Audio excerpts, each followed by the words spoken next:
rongo ki te tangi a te korimako. Kōrero flowing a te hoka force. Kaupapa relevant, kaupapa out of bounds. Kaupapa exigent, kaupapa paramount. Nā ko nā whakapiri mai ki te kaupapa tino whakahira whakarongo pi kari mai. Hare mai, o Taringa hare mai. We gotta gather up close everybody. Gather up close everybody. Kani move that body. Kani move that body. E ngā tai nui, e ngā tai roa, e ngā tai whanake, e ngā tai timuk, ngā tai pari. Taina tiki manga tāwhiri heke iho mai ki te hiku o te ika. Whakawhete atu ki te uru kā rai, ki te hauā uru, taina atu ki te tara, ki te rāwhiti te paia te rā taha o te ika. Heke iho nei ki te upoko o te ika, whakawhete atu ki te moana o raukawa. Te waipounamu, raki ura, tātou katoa, ngai taringa, ngā upoko pāpā no te waru, tēnā koutou. Ko ai te whare nei e ko taringa, e pāororo atu ana kia koutou katoa, tēnā koutou katoa. E tai mā, tēnā koutou. Ai, tēnā koe, what? Nice intro.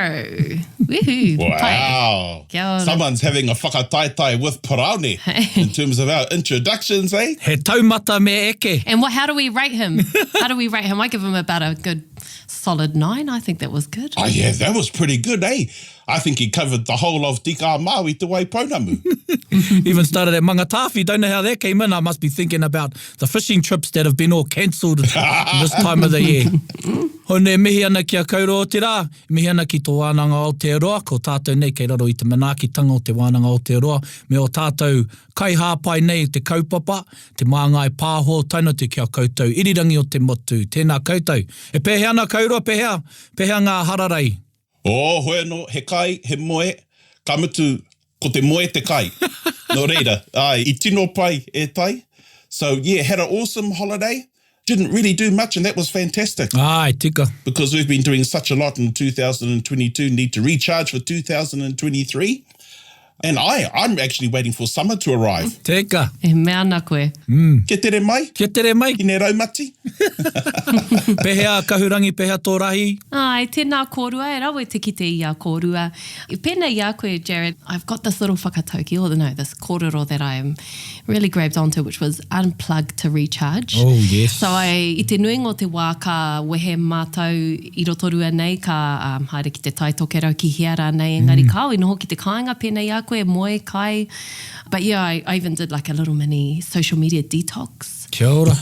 That was that unplug sort of whakaro, just so that I could, kuhu whakaroto, give my body the rest that it needed, because you're right, tino, pokea hoki mātou I te rātou, and it takes a little while to actually do that turn off button there, because we're so used to go. Nā reira I pai te noho ki te kāinga, noho ki ngā kōtiro, ki ngā tamariki. Yeah.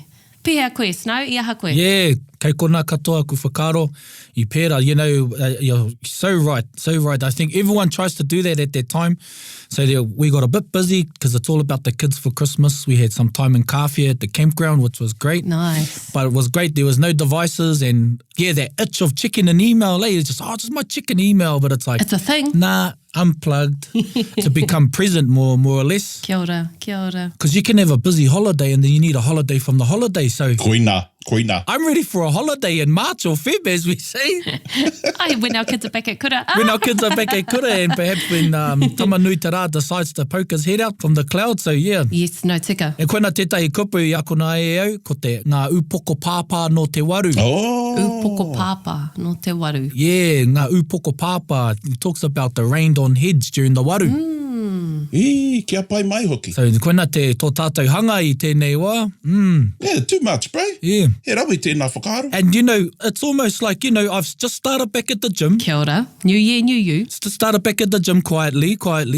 And I feel like we're starting back in the grammar gym. I'm not too sure if I'm ready for this. Kāre au I te rite. All my reo has been short little grunts between bites and naps with my kids. And they're just tohu and te reo o te kāinga. Ai, kōrero tohu. Nā tika tai. So I'm ready for a bit more conditioning e hoa. Yes, tika tai. Oh, well, ka pai tēnā. Well, on that note, e tai, if you're going to the gym, ko te kōrero ko koe, ko tāu. Kia ora. But the grammar gym, I think we can start up today. And, I'm feeling, e rongo anau I te hōnore. E hoa mai, e rongo anau I te hōnore. Ko te hōnore e pēnei ana. I've never had the honour of having a conversation or having a Zoom or a taringa kōrero with a dame, and I have a look at kahurangi and I go, ooh, we've got royalty in the whare today. Ai marika. Ai marika. Oh, e kira. E kira. Our royalty from Te Arawa. Nō reira, ka nui te mihi atu kia koe kahurangi. Oh, tēnā koe e nā mihi. Nā, nōku te honore Tika. I whai wāhi atu au kia koe. O ti rā tātou e noho nei. I tēnei wāhanga o Taringa e kia nei ko kupu, kupu, kupu. Kia ora. Oh, e hoa, tēnā koe e nā mihi. Gosh, e hoki ana ngā mihi ki a koe. Tino tohunga koe, and I'm so grateful to be here. Ka mai, teka. Te kamutu kei makere mai enei whakaro oku I taku mahunga wai. Ngā whakaro hoki ki tō tāua hoa prau nei, te korenga ona I tēnei rā. Oh, yes. Koina. Kia ora. Tika, e pōkai tonu ana I te mato o te whenua. Hoino, ka mihi aki rā. Ki tō, kauna tiki tō tātou tuahine, tahi anō ka whānau mai o tātou mahanga. Ai. E, kia pai mai hoki. Rena ngā manaakitanga ki a rātou. Mihi ana. Ātāhua, ātāhua. Tino wahine. Ai. Tino wahine. Okay, e hoa ma. Well, the session that we're going to go through today, I've actually had ready since December in 2022. I was ready to go. E kaka. But, you know, the stars didn't align and we weren't able to actually have our sessions. So, you know, I'm actually quite excited. You know, e hia moa. Kia ora. Wai. Ki te tuku atu. A kia noho tātou tokotoru ki te wānanga. Tēnā koe. Oia no tuatahi ake, how about we begin with our kiwaha? And this kiwaha, I'm not too sure if it's a kiwaha or not, you know, but I'm going to say it anyway. And it's something that is particular to our Tainui people. Now, this kiwaha is actually used throughout the whole of Māoridom, but there's a specific context that Tainui uses it in. Kia ora. And I know there's also different variations with our people of Te Tai Tokerau. So the kiwaha I want to share with us today is actually quite a simple one, and it's either e koro or e kui. Kia ora. Beautiful. Ātāhua. Now, the way Tainui people use it is actually as a term of endearment. Ka pai. Now, it's something that, as a speaker of the Tainui dialect, I've got to be mindful that when I go abroad, and actually my mind goes back to a kurereo in Waimarama that's actually taking place this week. Ai. Yes. So it was a couple of years ago. Ai. Ka tū mai te tangata nei no Ngāti Porou, ne nāna ngā karakia I whakahaere, and kouau te reo mihi. So, you know, I got up and I acknowledged this pakeke from Ngāti Porou. And I used this term, nō reire, mihi atu ana kia koe e koro. Yeah, and I saw his face change. And he go, well, you know, I'm not a koroua. E harau I te. You know? Yeah. Ai, e harau I te koro. And when I saw his face change, I knew that I had to actually explain it a little bit more. Kia ora. So when we use koro, it's a term of endearment, e he kupu whakaranga tira ke tēnā. Ai. So I remember my old people, whenever they would see me, they would say, ui, tēnā koe e koro. And you know, back then, you know, he rangatahi anā I tērā wā, I would think to myself, what the hell did they just call me? Pēnei taua tānena. Ai, poina. But I can also remember my grandmother speaking to her grandaunt. So her grandaunt was in her late 80s then, and my grandmother was in her 60s. And of course, her grandaunt was Nanny Nora, if people know Nanny Nora. And of course, whenever she saw Nan, she would say, ui, kia ora e kui. Kia ora. Oh, beautiful. Yeah, kia ora e kui. So when we think about e koro and e kui within this context, it can be used as a term of endearment. You know, he kupu whakaranga tira tērā. And of course, I most recently heard it when I was being acknowledged on Monday. So I did our karakia for Tupuora because we started back in the new year. And the person who acknowledged me is a lot younger than me, but actually said, tēnā koe e koro. Ai. And I thought to myself, hey, this would be a good kiwaha to share with Taringa. Ai. And I know there's a slightly different take on the word koro that is used in Te Tai Tokerau. Ai. And I'm just wondering, Te Puaheiri, if you've heard the term e koro used differently up in Te Tai Tokerau. Yeah, tika, and that's good to express this because some people may find out the wrong way or accidentally, Aye. even though we know the intentions are there to honour the person that they're referring to. However, yeah, koro in Te Tai Tokerau is most known as a young boy. Koina. And I see young boys and I go say, hey, kia ora, tēnā koe e koro. they giggle or they go, hey, what are you on about? But it's just me honouring my tai tokero view of what our word for a young boy is. So yeah, that's the spin on koro and the use of koro. Yep, and that's how I use it too. You know, ka haere mai ana ngā mea o te kōhanga reo, you know, our babies. Ai. Kia ora. And ka mihi atou, o tēnā koe koro. Yeah, pai. Tēnā koe kui. You know, and it is a term of endearment. So i pērātia koe i ora. Aira. Oh, kia ora, yeah. Ai. I tino whērātia au, e ngā kaumātua ka mihi mai ana, nā, ko kia mai au e koro. Ai. And especially Nani Nora, I can always remember, and even when she was interviewed on Wakahuia, Ai. you know, she's speaking to these young women and she would refer to them as e kui. kui. Ai. Beautiful. So ki o whakaaro, just to retrace this, and for our listeners, it's a term of endearment, eh? It's a term of, as far to say as an honouring them if they've done something, or is it just a straight term of endearment? Well, it is a straight term of endearment. It all depends on the context. Kia ora. Just like, and this is something that I've recently learned through my friends from Te Tai Tokero, the difference between e mara and e kara. Kia ora. You know? And so e koro and e kui can be used in a similar way. Now, Yes, kia ora. we've also got to be mindful that you can also use e koro and e kui when referring to our elderly. Ai. That's right. So that doesn't change. Yeah. But it all depends on context. Ai, kia ora. Funny that I've got a little pet name for my taku tama, te ahi kaiata. If I'm not calling him mara, I'm calling him matua. just a pet name, taku karanga mōkai. Ai. Beautiful tēnā. Mōna, I'm like, hey, morena matua. He a tāhua tēnā. I au ka rongo i a koe e whakatauira mai ana i tērā, me te hua tuku o ngā kaumātua. It just sounds so, like it sounds special and it's so touching. Yeah. If I was to hear a kuia say to me, tēnā koe kui, I'd just feel like, all sorts of love and aroha. Yeah, absolutely. A tāhua. And you know who's the worst one who uses it now? It's actually Rahui Papa. Ai. He's a shocker. Oh, yeah.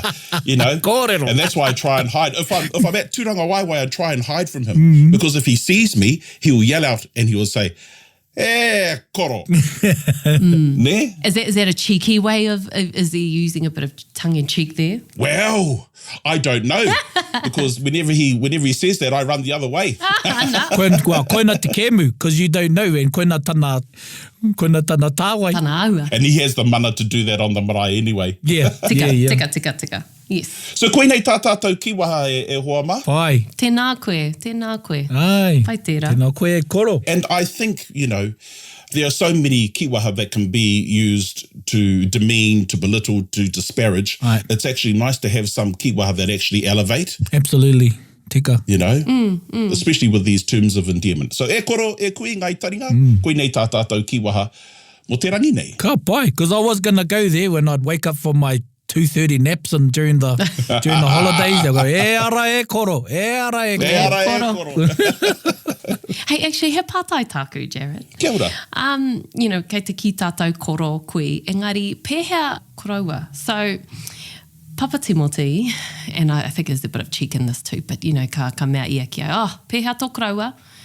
He's referring to Shay. Ai. Ai. Ira ka pena, you know, there's always trick questions with him. So, yeah, how tēnā? Well, okay, so actually this is a really good question. And I'll go back a little bit, and this is once again referring to Timoti as well. Once again at the kura reo in Waimarama. Actually, it may be the same kura reo where I got up to address this pakeke from Ngāti Porou. And I was sitting, and now I won't mention any names, but there was a single lady there. Ka pai all the single ladies? Yep, so she was there. And Timoti turned around to her and he said, haere ki te kimi koroua māu. Ai. That's what he said, ne? Haere ki te kimi koroua māu.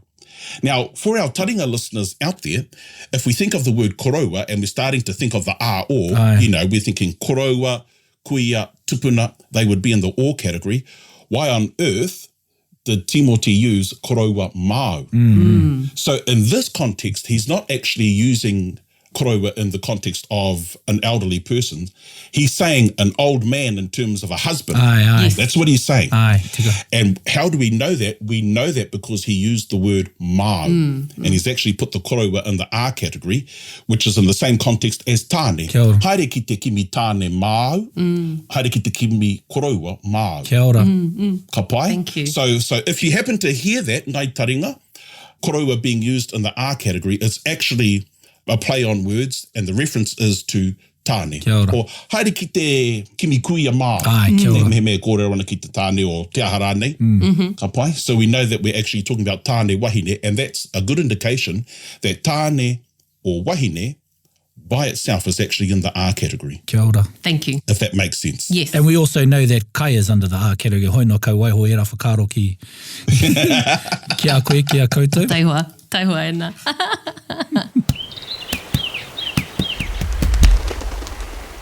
Okay, ka pai e hoa mā. So, kei mua I te aro I te rangi nei. We are going to talk about apposition. Apposition. Ne? Dun dun. Dun dun dun. Apposition. Oh, kia ora. Not a position. Apposition. Not a position. And I'm glad Parari isn't here because he would take that and run with it. Si haia tēnā. But kei te kōrero tātou mō tēnei mea mō te apposition. Kia ora. Pai tēnei kōrero. Pai tēnei kōrero. Ka pai? Now, I'm not too sure if we've had the opportunity to have a conversation about an apposition, but what is an apposition? Hea tēnei mea te apposition. Actually, Kahurangi, have you heard the word apposition before? Kareko. You know, Kareko. ko rongo au, kāre au te tino marama. Yeah, I wouldn't be able to give you a definition. Okay, ka pai. Pēhea te tahi tauira e ko. Okay, well, koinei pēr tētehi tauira pai o tēnei mea o te apposition. And actually, this is an opportunity to fix up a common mistake. And we all know the benediction. Ne? Kia tau, kia tātou katoa, te atawhai o tō tātou ariki, o ihu karaiti. Kia ora. Right. Ne? Te atawhai o tō tātou ariki, Oh. or ihu karaiti. Now, an apposition is actually two noun phrases placed in sequence. Yeah, so we're talking about tō tātou ariki and ihu karaiti. So an apposition is two noun phrases that are placed together in sequence where the second phrase further explains the first. Right. Now, the important thing in te reo Māori is actually that when we have an apposition, the prepositions are also repeated in the phrase as well. Kia ora. Now, some of our Taringa listeners, they're going, oh, what's a blingin' preposition? We've got apposition and we've got preposition. Tomato, tomato. This is the part when you go, we're rewind, and you listen to it again on Spotify. You can push 15 seconds back and you listen to this part again. Hoi no, we'll carry on. Yep, back. So I have a proposition for you. Aye. Is a Māori reference grammar by Dr. Ray Harlow. Ray Harlow, kia ora. Is an awesome puka hei āwhina i a koe I te taha wete reo. Kia ora. So that's what an apposition is. And when we have a look at the benediction, kia te whai o tō tātou ariki or ihu karaiti, we can see that those two prepositions, the or, and there are quite a few prepositions in Aye. te ao Māori. We have ki, I, hei, kei, nā, no, māmo. Those are all actually prepositions. So in an apposition, it's important to note that those prepositions are repeated in both the phrases. Kia ora. Right. So we know that a lot of people would say, te atawhai o tō tātou ariki a ihu karaiti. Ai. Now, we know that the a is actually coming in before the name of Jesus Christ. But actually, the way the sentence is structured, the suggestion is that this is an apposition. So instead of saying a ihu karaiti, we need to carry the or through to the second noun phrase. Kia ora. Ne, kei te marama tēnā. And now I know this is a bit of a wake-up call. Te tauhou Pākehā, we're talking about appositions and prepositions. But when we have a look at it, I feel like we're straight into fitness testing. We're on the beep test now. I'm sweating.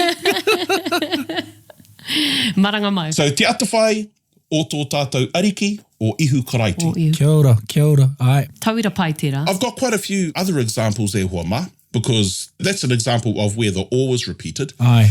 So here's another example. Kei whea tō rātou, tō Ngāti Maniapoto kau mātua. Kia ora. Ne? Yeah.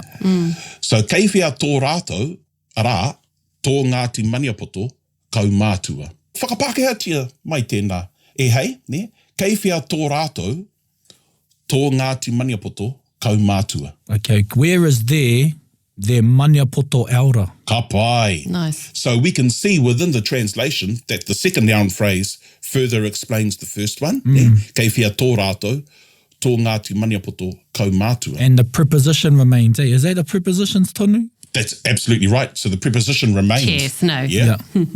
And of course, when we do that, we try not to change the structure of the sentence. Ai, ai. Ka pai? So it would have been easy to say, kei whia tō rātou, te kaumātua o Ngāti Maniapoto, or something like that. Kia ora. yeah. Right, Yeah. right. So we try and keep the structure the same within the second noun phrase. I never looked at it like that. All I knew was the best thing I could hold on to was that the prepositions are the same to create apposition. Ai. One I learnt was I te taite I haere au ki mea wāhi I kite au I a rangi. And I knew that was the only grasp I had on it, was knowing that the prepositions had to be the same. Ka pai. So that would be more on tense. Ai, ai. But with an apposition, With the E. you know, the second noun phrase is further explaining the first. Oh, koia, kia ora. So I've got another example, yeah? And this is some of the confusion. Sometimes where the prepositions are repeated or the tenses are repeated, it's not actually an apposition because we're just going through the stages. That tauira is not an apposition. I wouldn't refer to it as an apposition Oh, ka pai. because you're giving a sequence of events sometimes then. Oh, Yeah. kia ora. That's a good learning.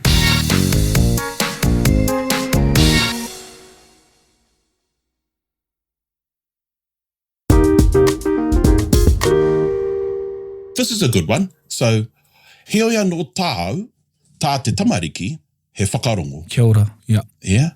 Heoia no tāu, tā te tamariki, he whakarongo. So this will be like if you're addressing a young child, ka pai, and all you're going to do, you know, of child age, Yeah. is listen. Kia ora. And that's what an apposition is. Yeah, so we're further explaining the first noun phrase and the second noun phrase. Oh, kia ora. It's as if like you start a thought and you complete it by explaining it more. That's exactly right. Yeah. And adding further explanation. Aye, aye, aye. It's like context thing. Now, I'm having a look at our mate Kahurangi and she's going a bit cross-eyed. E te iwi, kei konei ahau, it's mo te hunga e whakarongo mai ana, kei konei ahau, my eyes are squinting, I'm just like trying to soak it all in. These are E mā, gains, e we're tino getting the mara mai gains. ai. Yeah, we got the real gains right here. Is it like context thing? It's like, you know, ko kōrero hia tetahi wahanga, engari ka tāpiri hia the second noun to provide, you know, obviously like you've just said, like further extend, but it's this, yeah, do you always need to do that? No, it all depends how you phrase your sentences. Sure, yes. If you choose to follow that path, Kia ora. then of course, you know, it's an apposition. So Koira te whakara. there's a certain structure Kia ora. that we would want to follow. Marama. Yeah. So, you know, here's another one, and I think it'll be good for our Taringa listeners out there. He nui ngā painga I whakawhiwhia kia tāua ki te tāne. Yeah. So most people would leave out the second key. Yeah. So he nui ngā painga I whakawhiwhia kia tāua te tāne. You know, so there are many great things. Many benefits. Benefits, yeah, ka pai, that we, males, have received. Yeah? Now, in an apposition, the suggestion is that that key needs to be repeated in both noun phrases, ne? Yeah, where was the key? Yeah. He nui ngā painga I whakawhiwhia kia tāua ki te tāne. Oh, kia ora. Right, there it is. Yes, Yeah. I had that question too. Ah, yeah, yeah. Yeah. He nui ngā painga I whakawhiwhia kia tāua ki te tāne. I te tāne. Ki te tāne. Ki, yeah. Hanga turi aku taringa. Ai, ki te tāne. Kia ora. This is a good one for Taringa, ne? Koe nei te punua pāho, ko tēnei hōtaka punua pāho, ko Taringa e whakapāho ngiana ki te motu whānui. Ai. Yeah? Yeah. So we can see that that core is repeated. Yep. That's also an apposition. Because what punua pāho? Yeah, yeah. Because like you infer something and then you actually name it. Yes. Well, in this context, we have. Yeah. Kia tāua, ki te tāne. I'm getting a firmer grasp. Yeah. I'm getting there. I'm about 70%, to be very honest. Okay, I've got a couple more then, e hoa mā. Kia ora. Yeah, koi pātai mai mo tētahi tauira, kare anō I kia tai ki tērā. Yeah, kauarawa e pātai mai.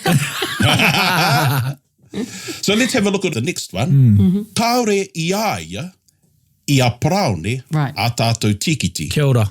Ai. I tana rangatira ke, I a ngā huia. Yeah. Kia ora. Ai. Yeah? Got it. Okay, that was a good one. I reira taka. Yeah, kua taka te kapa. Yeah, ko taka te kapa. Well, in that one. Yeah, kaore I aia, Yeah. I a praone a tātou tikiti. I tana rangatira ke, I a ngā huia. Yeah, mea. Whū. Kia ora. Vai tērā. Yeah, so we can actually see that whole sentence is actually two appositions. Ai. Yes. Yeah, And we can see that the E has been repeated throughout. And he pai hoki kia haunei mo te kaiwhakarongo, he pai ki te whai I te horopaki. Koina. Pono. Well, for me, I'm linking where the tickets are. Yes. That's right. Yeah, that's mea. kun kei nei no ku whakaro, like, yep, okay, ia ngā huia. I te mutunga iho. Ai. Yeah, koina. And we've got one more. Kia ora. You know, I'm trying to offer as many prepositions as I can Kia so ora. you can hear that, how they can be used. Ai, tino āwhina. So, mā te kamupene, mā te wānanga o Aotearoa, ngā rerenga e utu. Kia ora. Kia ora. Now, that's quite an easy one. Yeah. So we're further explaining or giving more information about the company referred to in the first noun phrase, yeah? Mā te kamupene, rā, mā te wānanga o Aotearoa, ngā rerenga e utu. So what are those phrases, when they aren't headed with a time tense? Was that what I was tripping up on? I started my ones were time-based, Even though these are, but these aren't iaratera I te aronga o ngā kōrero, ne? Oh, so, in your example, I oho au I haere au ki te horoe, kamutu tēnā I parakuihi or something like that. Yeah. It's stating a whole number of actions in a sequence. Kia ora, yeah. Ne? So, koinei te apposition e hoa mā? Woo! Start 2023. Rua mana o rua tekau mā toru. Yeah, that's a bit of a wake-up call. Oh, Ai. man, ko taku kupu. Tuatahi tēnei. Yeah. And, anei. You made it. Blow my mind. You made it. Yeah. Oh, man, I'm going back on this because, Yes. e hoa mā kia tātou e ako tonu ana. When we go through these hard bits, there's growth in these parts. But, I'm really, kanu taku manawa ki tēnei āheinga to sit and have this time with just us because, this is going to be broadcasted, but it doesn't matter at the moment because we're doing some heavy lifting on our own. It feels like it's just us, but Ai. yes. Nā he tino wai mari e. But kona te paingo e nei mahi ki te noho ki tō taha, Jared. Well, you know what e hoa mā?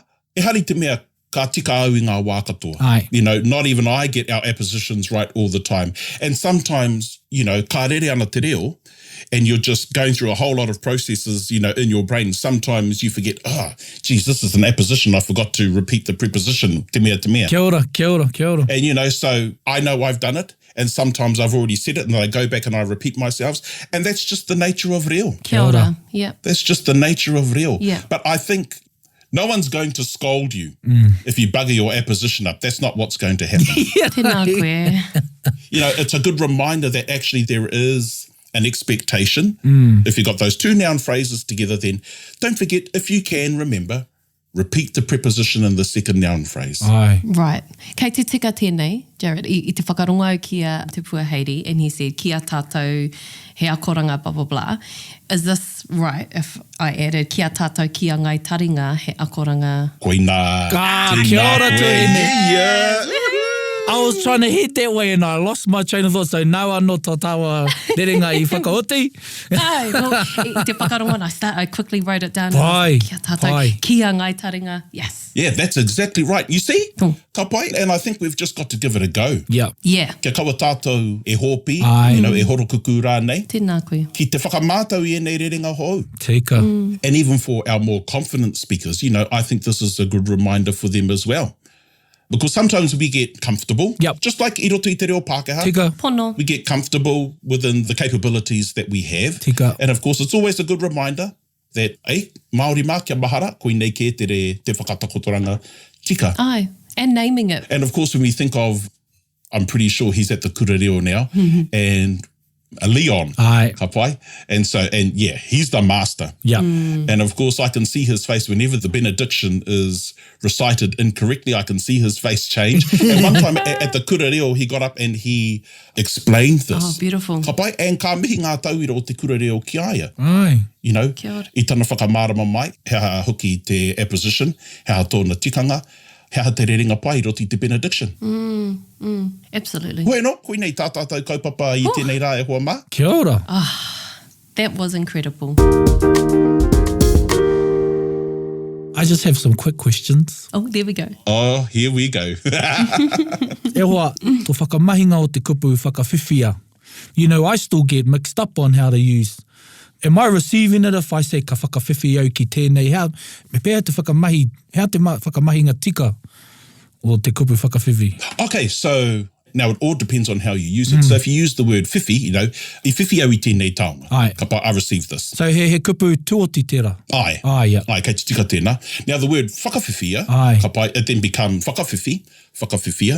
I whakawhiwhia mai au ki tēnei taonga. Yeah? So now we've put that in a passive context. Ai. It's still received, Ai. but this gift was received by me. Ai. Right. So you weren't necessarily the recipient, however you received it. Ai. Okay. Yeah, so I whakawhiwhia mai au ki tēnei taonga. Ai. You know, so I received it. In some contexts, it doesn't necessarily mean that that taonga is intended for you. Ne? So I whakawhiwhia au ki tēnei taonga, hei hoatu māku ki a waira. Kia wai, ai. Yeah. So that's how I would use the word whakawhiwhi or whakawhiwhia. Kia ora, kia ora. Yeah. Oh, pai. Ka pai? Ai, ai. Te pātai atu anō? But also, like, whakawhiwhia, ki hei tāpiri ki tēnei pātai, like, if you were, say, I received a certificate, I think, hei whaipei tērā tawira, would you say I whakawhiwhia ki au tēnei tiwhikite? Could you say that? Or is that not, you would say it how you said, you wouldn't be the I think the recipient is something that's stuck in my head at the moment. Yeah, same. Okay, yes, now that's a good question. I would actually say, Yes. I whakawhiwhia au, I whakawhiwhia au ki tēnei tiwhikete. Kia ora. Ki tēnei. Ai. I whakawhiwhia au ki tēnei tiwhikete. Ai, and that's the hāngu, eh, kona. So I could say, I whakawhiwhia hau I tēnei as the tūmahi? Ka I whiwhi au I tēnei. Okay, that's the, I whiwhi au. Ai. I whiwhi au I tēnei tiwhikete, I received the certificate. I whakawhiwhia au ki tēnei tiwhikete, this certificate was received by me. Kia ora. In both contexts, you're still the recipient. Yeah. Marama. Ne? Thank you. Yes. Oh, that whiwhi can really be used in some different contexts. I'll call it different.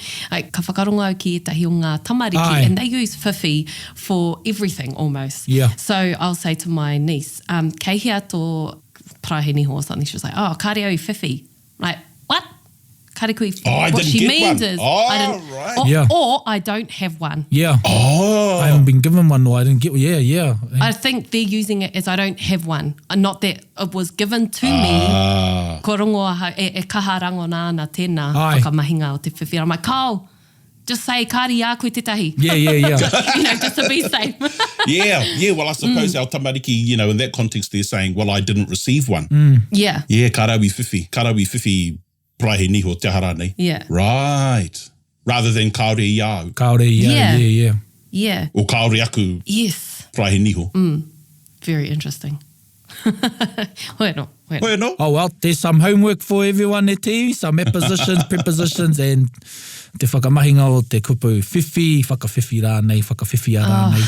Ai. He rawe tēnā, Jared. A koe nei taku kupu wānanga tuatahi, and I am just so grateful for what you've shared, and I'm so looking forward to this journey. Oh, ka pai. Ai, tēnā koe. So am I. And that's our warm-up mo tēnei tau e te whānau. You know, he Coming nui in ngā hot. kaupapa kei mui o tātou waruwaru. And of course, you know, I'm always open to suggestions Rawe. from our Taringa listeners Ai. or our Taringa crew, you know.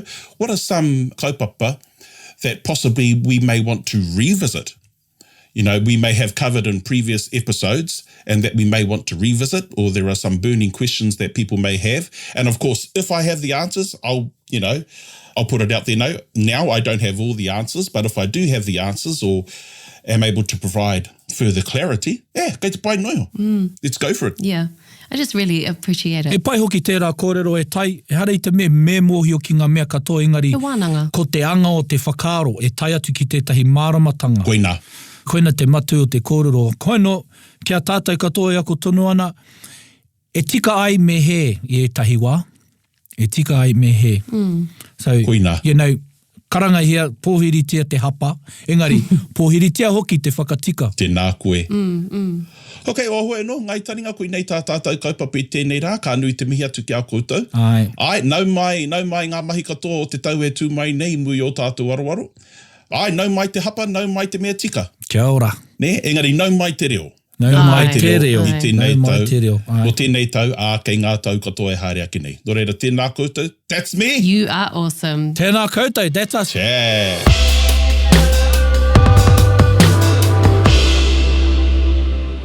Hoi no, ko tau tātou waiata, mō tēnei wiki, e mihi ana ki ngā brothers o tuari, ngā tuari brothers, ko tau tātou waiata e hoa maa whakatau te wairua. Kia ora tātou. Oh, perfect. Ai, it's been my summer jam. Yeah.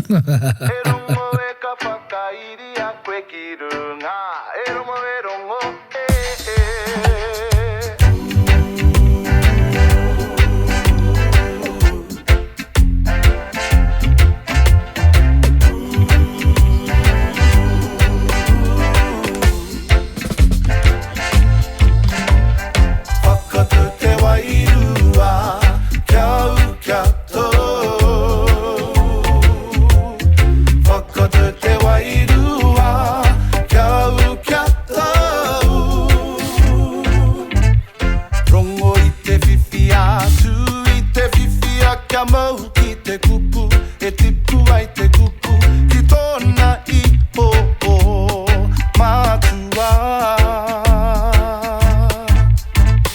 Rongo I te whiwhi atu, I te whiwhia, kia mau ki te kupu, e tipu ai te kupu, ki tōna iho o mātua. Whakatau te wairua,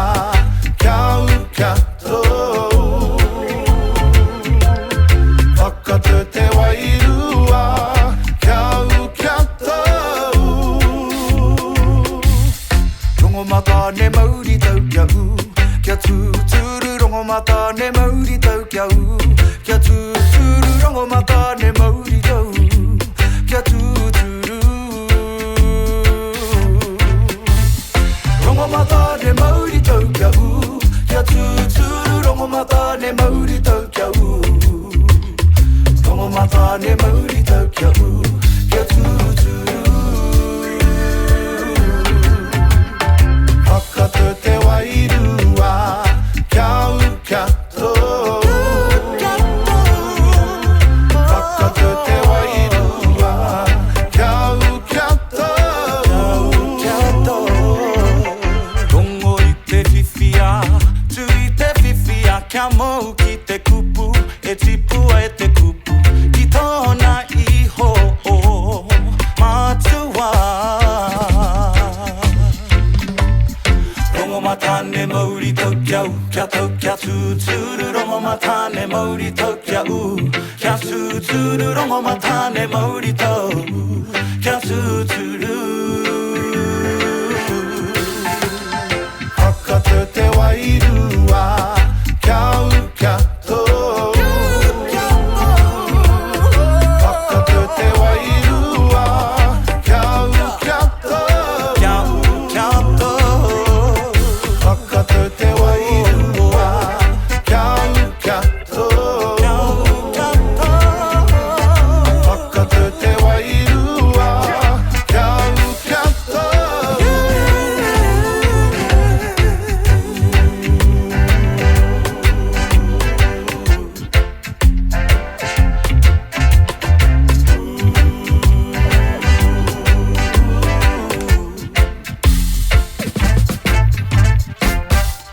Koina te tai aku waiata o mōhua nei. Ne? Whakatau te wairua. That's so cute. Ei. He momo. Ka rongo I ngā hi. Yeah. Yes. Ko taku tino waiata ko taua. I don't even know the name of it, but it's more of a slower, slower pace. Anyway, next episode, Ai. ka hoki mai ahau, me tawa waiata. Nō reira, e mihi ana ki a koutou tuari brothers, Ai. especially watching you fellas putting your music out. Mean, ka pai. Kia ora. Anei, ko Taringa e tautoko ana I a koutou pautikaha. Tino, Yeah. tino. Nā reira, e te iwi mihi mea kāre anō koe kia whakarongo ki ngā waiata. Toko toru rā, toro atu ki a Spotify, kei reira te album. Hea te ingoa te album, e hoa, ko rongo? Or... Ai, ka whai noa au I tō rātou ingoa. Yes, Tuari Brothers. Tuari brothers. And what a nice way to wrap up our little one-on-one session. Yeah. Oh, gosh. I'm going to need some recovery. Hey, we were trying to ease into 2023. Yeah. Oh, yeah, no. I think that's my thing. Go away, look at appositions, try and find some good examples of the use of whakawhiwhia. Kia ora. Because I'm still not in the clear on that. Still by the rocks on there. I'm glad you brought that up, though, because was that something that came up during the summer that you just wanted to raise, or how? It's always been a thing of mine, so I've just steered clear of using it. Yeah, but you want to be able to be confident. Yeah, and we're at some awards on the other side of Christmas, and I was given the privilege of speaking on behalf of our recipients. Kia ora. And I was like, geez, is this how we use it? However, I used it, but I wasn't too confident, and I was just waiting for people to go, eh? But anyway, I can say now that I'll go and look and make sure. Just so, because, if you're not confident in something, you hardly use it. And for our reo, you're sort of cutting off a big part of it. Hey. I agree. And then you just stick with the certain corpus of like kupu or language that you just have. Yeah. And that you kind of just overuse. It's like, and this is something in presenting, like we all have like a presenting crutch that you sort of go to when you need it, or, between your links and stuff like that. But it's kind of like that with te reo, is that ki te kore koe e toro pea, e ngana rānei ki te toro, ki te whakamahi I etahi atu rerenga. I know we don't want to, but it is good to use a sentence with other people, because then they will correct you. But if you don't, which we usually don't, ka noho tonu ki a koe. So that was awesome. I tino pai tērā. Yeah, kei kitea tō kuare, but sometimes it's good to do that, and because you do some heavy lifting for others, because then later I get people going, geez, I'm lucky you said it. Geez, I didn't know what it was. I was like, yeah, I'll do that for us. Nā, tika. That was very, very awesome. Ai. Hoi no, mena he whakaroa nei, he kōrero anō tau e ko? No, e hikaka ana ki te noho ki a Jared. I just feel so grateful to be seat warming, being the seat warmer for Erica, and get to, it's just like your own personal little kura reo, because I'm sure we all want to, like, we were just talking about the kura reo ki Waimarama nei ki te anau I etahi ki reira. I'm like, oh man, I'm so jealous. I know. I really wanted to go to that. So, because it's such a busy time for us, so. It really is. It's hard. Ka nui te mihi ki te hunga, e wā tēnei kaupeka o te tau. Absolutely. So they can go to Waimarama. But we've got so many kura reo. We've got te taumata coming up. Kia ora, yep. There's our te taurawhiri kura reo. There's our kura reo a iwi. So big ups. Get on the grapevine at te iwi and make that time. Yes. It's almost like you've got to book a holiday, because that's what it is. You've got to have a week off. Yep. Sort the kids. Well, actually plan for te reo this year, right? Yeah, so if one of your New Year's resolutions, we're all into that at the moment, mena rānei ko te reo tetahi o tino whāinga I tēnei tau kia whana ki tō reo, put those things in place now. Like you're planning your year, so actually put, okay, here's my reo week, or here's whatever. Yeah. Because you do need those, regardless of your taumata reo. Like me whai, me whai koe e nei kaupapa, just to fill your cup up. Tika e hoa tuahine, to fill your cup up, and it's about planning. And quickly, just before we wrap it, is you are feeling the same way everyone else is feeling when they go to kura reo. Go there, that's where you'll find your reo buddies, that's where your reo community will grow. And because when you meet someone in a certain language, that is usually the general language that you will exchange. And so haere ki ngā kura reo, or go through all those other things to learn te reo Māori. Hoi no, we're going to leave it at that, because there'll be more kupu this year. E mihi ana ki au koutou katoa, ngā manaakitanga te wāhi ngaro ki runga I tēnā tātou. Haumi e hui e tāike. Kia ora, hei kona mai rā. Hei kona I te iwi. Bit whakaronga pi kari kari. Gather up close everybody buddy. Taringa. Yeah, tahuri mai ki yo. Whakarongo ki te tangi a te kori mako. Kōrero flowing at the hook force. Kaupapa relevant, kaupapa out of bounds. Kaupapa exigent, kaupapa paramount. Nā kona whakapiri mai ki te kaupapa tino whakahira hira. Whakarongo pi kari kari mai. Hare mai, o Taringa hare mai. We gotta gather up close everybody. Gather up close everybody. Kani move that body. Kani move that body. Taringa, he mea tuku nā te wānanga o Aotearoa, ā, nā te māngai pāho me irirangi te motu I tautoko. To listen to more episodes, search for us on your podcast app and subscribe, or follow us on Instagram and Facebook. Taringa, whakarongo mai.